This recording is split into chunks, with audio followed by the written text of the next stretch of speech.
চলে এসেছি মালদ্বীপ টু শ্রীলঙ্কার একটা এক্সাইটিং ট্যুর প্যাকেজ নিয়ে। এই ট্যুর প্যাকেজটা হচ্ছে মাত্র 7 দিনের। ফার্স্ট 3 দিন আমরা থাকবো মালদ্বীপে, ঢাকা থেকে সোজা মালদ্বীপে, এন্ড সেখানে যে হুলহু মালে হোটেলে আমরা চেক ইন দিব। এন্ড হুলহু মালে হোটেলে চেক ইন দেওয়ার পর সকালের ব্রেকফাস্টটা থাকবে আপনাদের টিকেটের সাথে ইনক্লুডেড।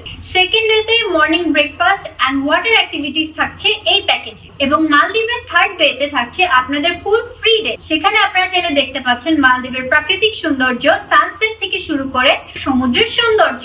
ডে 4 মালদ্বীপ to Sri Lanka, night stay in Kandy. Day 4 এ আপনারা ব্রেকফাস্ট কমপ্লিট করার পরে চলে যাবেন সোজা মালে এয়ারপোর্ট। সেখান থেকে সোজা শ্রীলঙ্কা কলম্বোতে যে আপনারা পৌঁছবেন। ডে 5 এ আপনারা ব্রেকফাস্টের পর টোটালি শ্রীলঙ্কার ক্যান্ডি সিটিটাকে ঘুরে বেড়াবেন। প্রথমেই Buddhism temple and the royal botanical garden সহ সন্ধ্যার দিকে ক্যান্ডি লেকে ঘুরতে যাচ্ছেন। আরো একটা এক্সাইটিং জিনিস হলো সন্ধ্যার দিকে ট্র্যাডিশনাল ওদের cultural show, music and dance enjoy করতে পারবেন। ডে 6 এ আপনারা কলম্বো সিটি পুরোটা ঘুরে দেখবেন, সাথে একটা টি গার্ডেনও ঘুরে দেখতে পারবেন। দেন আপনারা ব্যাক করে নাইট স্টে করবেন। তারপরের দিন ডে 7 আপনারা কলম্বো থেকে ঢাকায় চলে আসবেন। ও ব্রেকফাস্টটা কিন্তু কমপ্লিট করে আসবেন। এই টোটাল ট্যুর প্যাকেজটার প্রাইস হচ্ছে মাত্র ৮৪,৯০০ টাকা। দেরি না করে এখনই বুক করে ফেলুন আপনার ট্যুর প্যাকেজটি নোরিয়া হলিডেজ থেকে।